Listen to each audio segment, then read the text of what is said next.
Seventh question. A closed cylindrical tank of radius 7 meter and height 3 meter is made from a sheet of metal. How much sheet of metal is required? അപ്പോൾ ഒരു cylindrical tank metal sheet ഉപയോഗിച്ചാണ് ഉണ്ടാക്കിയത്. അപ്പോൾ അതിന്റെ surface area എത്ര sheet വേണം, metal sheet ആവശ്യമായിട്ട് വന്നു എന്നാണ് നമ്മൾ കണ്ടുപിടിക്കേണ്ടത്. അപ്പോൾ അതിനുവേണ്ടി എന്ത് ചെയ്യണം, ആ സിലിണ്ടറിക്കൽ ടാങ്കിന്റെ എന്ത് കണ്ടുപിടിക്കണം, നമ്മൾ സർഫസ് ഏരിയ കണ്ടുപിടിക്കണം. അതായത് ഈ ചുറ്റുമുള്ള ഏരിയയും ഇതിന്റെ ടോപ്പിലും ബോട്ടത്തിലുമുള്ള ഏരിയയും. അപ്പം മെറ്റൽ ഷീറ്റ് യൂസ് ചെയ്യുമ്പോൾ ടോട്ടൽ വേണം അല്ലെ, മൊത്തം വേണം. അപ്പൊ അത്രയും ഏരിയ നമ്മൾ കണ്ടുപിടിക്കണം, ടോട്ടൽ സർഫസ് ഏരിയ. ഇതിന്റെ റേഡിയസ് നമുക്ക് തന്നിട്ടുണ്ട് 7 സെന്റിമീറ്റർ, ഹൈറ്റ് തന്നിട്ടുണ്ട് 7 മീറ്റർ ആണ്, 3 മീറ്റർ, ഹൈറ്റ് 3 മീറ്റർ. സിലിണ്ടറിന്റെ സർഫസ് ഏരിയ കണ്ടുപിടിക്കുന്ന ഇക്വേഷൻ നമ്മൾ പഠിച്ചു. എന്തായിരുന്നു? 2πr × r + h. അപ്പോൾ നമുക്ക് ഇങ്ങോട്ട് എഴുതാം. റേഡിയസ് തന്നിട്ടുണ്ട് 7 മീറ്റർ, പിന്നെന്താണ്, height is equal to 3 metre. TSA is equal to എന്താണ്, 2πr × r + h. ഇപ്പോൾ ഇൻട്രൊഡക്ഷൻ വീഡിയോ കണ്ട് ഇക്വേഷൻ പഠിച്ചവർക്ക് ഈസി ആയിരിക്കും ചെയ്യാനായിട്ട്. 2 × π is 22/7 × radius is 7 × r is 7 plus height is 3 is equal to 2 × 22/7 × 7 × 7 plus 3 is 10. ഇവിടെ നമ്മൾ 7 ഉം 7 ഉം കട്ട് ചെയ്യുന്നു. 22 × 2 44, 44 × 10 is equal to 440 meter square. അപ്പോൾ എത്ര മീറ്റർ സ്ക്വയർ മെറ്റൽ ഷീറ്റ് വേണം ഈ സിലിണ്ടറിക്കൽ ടാങ്ക് ഉണ്ടാക്കാനായിട്ട്? 440 metre square. Hence 440 metre square of metal sheet is required. Next, 8th question. The lateral surface area of a hollow cylinder is 4224 centimeter square. It is cut along its height and formed a rectangular sheet of width 33 centimeter. അപ്പോൾ ഇവിടെ എന്താണ് പറഞ്ഞിരിക്കുന്നത്? ഞാനിങ്ങോട്ടൊന്ന് draw ചെയ്ത് കാണിക്കാം. ഇതാണ് നമ്മുടെ cylinder, hollow cylinder. അപ്പോൾ hollow cylinder എന്ന് പറയുമ്പം ഇതിൻ്റെ ഈ ചുറ്റുമുള്ളത് മാത്രമേ ഉള്ളൂ, ഇതിൻ്റെ ടോപ്പും ബോട്ടവും ഇല്ല. നമ്മൾ ഇതിനു മുമ്പ് ചെയ്ത കണക്കിലെ ക്ലോസ്ഡ് സിലിണ്ടറിക്കൽ ടാങ്ക് എന്ന് പഠിച്ചു. അപ്പോൾ അതിനെന്തുണ്ടായിരുന്നു? ടോപ്പും ബോട്ടവും ഉണ്ടായിരുന്നു അല്ലേ. ഇവിടെ എന്താ പറഞ്ഞത്? ഹോളോ സിലിണ്ടർ എന്നാണ് പറഞ്ഞത്. അപ്പോൾ അതിന് ടോപ്പും ബോട്ടവും ഇല്ല, അതായത് അതിൻ്റെ ചുറ്റുമുള്ള ആ റൗണ്ട് മാത്രമേ ഉള്ളൂ. അതിൻ്റെ എന്താ ഇവിടെ തന്നിരിക്കുന്നത്? ലാറ്ററൽ സർഫസ് ഏരിയ തന്നിട്ടുണ്ട്. അതെന്താണ്? 4224. ഇതിന്റെ ഹൈറ്റ് എന്ന് പറയുന്നത് ഇതാണ് അല്ലേ, ഇതാണ് ഇതിന്റെ ഹൈറ്റ്. അപ്പം എന്താ പറഞ്ഞിരിക്കുന്നത്? It is cut along its height, അതായത് ഇതുവഴി ഇത് കട്ട് ചെയ്യുന്നു. ഇത് കട്ട് ചെയ്യുമ്പോൾ ഇതെന്തായി? This form unformed a rectangular sheet. ഇതിനെ കട്ട് ചെയ്ത് കഴിഞ്ഞപ്പോൾ ഇത് ഒരു റെക്റ്റാങ്കുലർ ഷീറ്റിന്റെ ഫോമിലായി. അതായത് ഈ റൗണ്ടിലിരുന്ന സാധനം ഇവിടെ വെച്ച് കട്ട് ചെയ്ത് നിവർത്തി വെച്ചപ്പോൾ എന്തായി? ഈ ഫോമിലായി. ഇതിന്റെ വിഡ്ത്ത് നമുക്ക് തന്നിട്ടുണ്ട് 33 സെന്റിമീറ്റർ എന്ന് തന്നിട്ടുണ്ട്. Find the perimeter of the rectangular sheet. ഈ റെക്റ്റാങ്കുലർ ഷീറ്റിന്റെ പെരിമീറ്റർ നമ്മൾ കണ്ടുപിടിക്കണം. അപ്പോൾ നോക്കിയേ, ഈ ഹോളോ സിലിണ്ടറിന്റെ ലാറ്ററൽ സർഫസ് ഏരിയ നമുക്ക് തന്നിട്ടുണ്ടായിരുന്നു. അതായത് ഈ ചുറ്റുമുള്ള ഈ ഏരിയ, ലാറ്ററൽ സർഫസ് ഏരിയ എത്രയാണെന്ന് തന്നിട്ടുണ്ടായിരുന്നു? 4224 എന്ന് തന്നിട്ടുണ്ടായിരുന്നു. അങ്ങനെയാണെങ്കിൽ ഈ റെക്റ്റാങ്കുലർ ഷീറ്റിന്റെ ഏരിയ എന്തായിരിക്കും? ഇതിന്റെ ലാറ്ററൽ സർഫസ് ഏരിയയ്ക്ക് ഈക്വലായിരിക്കും.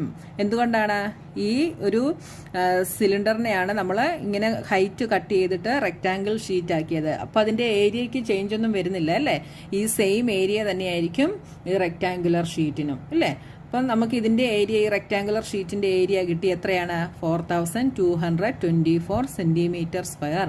അപ്പം ഇതിന്റെ ഏരിയയും കിട്ടി, ഇതിന്റെ വിഡ്ത്തും കിട്ടി. അപ്പം ഈ റെക്റ്റാങ്കുലർ ഷീറ്റിന്റെ പെരിമീറ്റർ കണ്ടുപിടിക്കണമെങ്കിൽ അതിന്റെ ഇക്വേഷൻ എന്താണ്? പെരിമീറ്റർ കണ്ടുപിടിക്കുന്ന ഇക്വേഷൻ 2 × L + B ആണ്. പെരിമീറ്റർ കണ്ടുപിടിക്കുന്ന ഇക്വേഷൻ. അങ്ങനെയാണെങ്കിൽ പെരിമീറ്റർ കണ്ടുപിടിക്കണേ നമുക്ക് എന്താവശ്യമാണ്? ലെങ്ത് ആവശ്യമാണ്. അപ്പോൾ ഈ ലെങ്ത് നമുക്ക് എവിടെ നിന്ന് കണ്ടുപിടിക്കാം? ഇതിൻ്റെ ഏരിയയും തന്നിട്ടുണ്ട്, വിഡ്ത്തും തന്നിട്ടുണ്ട്. അങ്ങനെയാണ് ഇതിൽ നിന്ന് നമുക്ക് ഇതിൻ്റെ ലെങ്ത് കണ്ടുപിടിക്കാം അല്ലേ? അപ്പോൾ നമുക്ക് സ്റ്റെപ്പ് എങ്ങനെ എഴുതാം? LSA of the hollow cylinder is equal to എത്രയാണ്? 4224 സെന്റിമീറ്റർ സ്ക്വയർ. അപ്പോൾ ഇത് രണ്ടും എന്താണ്? ഈക്വൽ ആണ് അല്ലേ? അപ്പോൾ LSA of the hollow cylinder is equal to എന്തിന് ഈക്വലാണ്? Area of the rectangular sheet. ഇത് രണ്ടും ഈക്വൽ ആണ്. അപ്പോൾ നോക്കിയേ, നമുക്ക് എന്തെഴുതാം? LSA of hollow cylinder is 4224 centimetre square is equal to area of the rectangular sheet. Rectangular ഷീറ്റിന്റെ ഏരിയ എന്താണ്? L/B. ഇതിൻ്റെ ഞാൻ ഒന്നുകൂടെ ഇങ്ങോട്ട് തിരിച്ചെഴുതുവാണ്. L/B is equal to 4224. ഇതിൽ നിന്ന് നമുക്ക് എന്ത് കണ്ടുപിടിക്കാം? ലെങ്ത് നമുക്കറിയില്ല, ബ്രെഡ്ത്ത് തന്നിട്ടുണ്ട് 33 ഈസ് ഈക്വൽ ടു 4224. ഇതിൽ നിന്ന് നമുക്ക് L കണ്ടുപിടിക്കാം. എന്ത് വരും? L is equal to 4224 divided by 33. ഇത് ചെയ്യുമ്പോൾ എന്ത് വരും? 4224 ബൈ 33. 1 ടൈം കട്ട് ചെയ്തു. ഇവിടെ 3 ആയി, ഇവിടെ 12 ആയി. 9 92 8 33ൽ എത്ര ടൈംസ് വരും? 2 ടൈംസ്. ഇവിടെ 2 ടൈംസ് 66. ഇവിടെ 8 ആയി, ഇവിടെ 12 ആയി. 6 26 264. 33 ഇൻറ്റു 8 ചെയ്താൽ 8 3s are 24. 24 plus 2 26. അപ്പോൾ 8 264. ഇവിടെ 0. ഇപ്പോൾ എന്ത് കിട്ടി?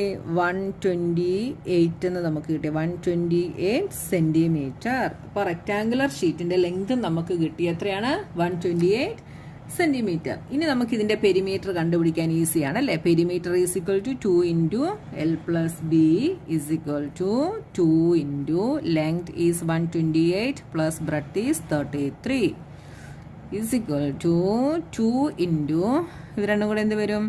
8 plus 3 11 2 3 6 161. 2 into 161 is equal to 322 centimeter. Hence, the perimeter of the rectangular sheet is 322 centimeter. ഇപ്പോൾ ഒരു ക്വസ്റ്റ്യൻ കിട്ടുന്ന ഉടനെ നിങ്ങൾ നന്നായിട്ട് തിങ്ക് ചെയ്ത് നോക്കണം എന്താണ് ക്വസ്റ്റ്യനിൽ പറഞ്ഞിരിക്കുന്നതെന്ന്. ഇവിടെ സിലിണ്ടറിന്റെ ലാറ്ററൽ സർഫസ് ഏരിയ ആണ് പറഞ്ഞിരിക്കുന്നത്. അതിന്റെ ഹൈറ്റ് കട്ട് ചെയ്യുമ്പോൾ ഇത് എന്തായി? റെക്ടാങ്കുലർ ഷീറ്റായി. അപ്പോൾ ഇതിന്റെ ലാറ്ററൽ സർഫസ് ഏരിയക്ക് ഈക്വൽ ആണ് ഈ റെക്ടാങ്കുലർ ഷീറ്റിന്റെ ഏരിയ. അപ്പോൾ റെക്ടാങ്കിളിന്റെ ഏരിയ എന്ന് പറയുന്നത് L/B ആണ്. അപ്പോൾ നമുക്ക് എന്തെഴുതാം? L/B ഈസ് ഈക്വൽ ടു 4224 എന്ന് നമുക്ക് എഴുതാം. അപ്പോൾ ബ്രെഡ്ത്ത് തന്നിട്ടുണ്ട്, അതിൽ നിന്ന് നമുക്ക് ലെങ്ത് കണ്ടുപിടിക്കാം. ലെങ്ത് കിട്ടിക്കഴിഞ്ഞാൽ പിന്നെ നമുക്ക് പെരിമീറ്റർ കണ്ടുപിടിക്കാൻ ഈസിയാണ്. ഇന്ന് നമുക്ക് ഇത്രയും ക്വസ്റ്റ്യൻസ് മതി. ഇനി നെക്സ്റ്റ് ക്വസ്റ്റ്യൻസുമായി നമുക്ക് നെക്സ്റ്റ് വീഡിയോയിൽ കാണാം.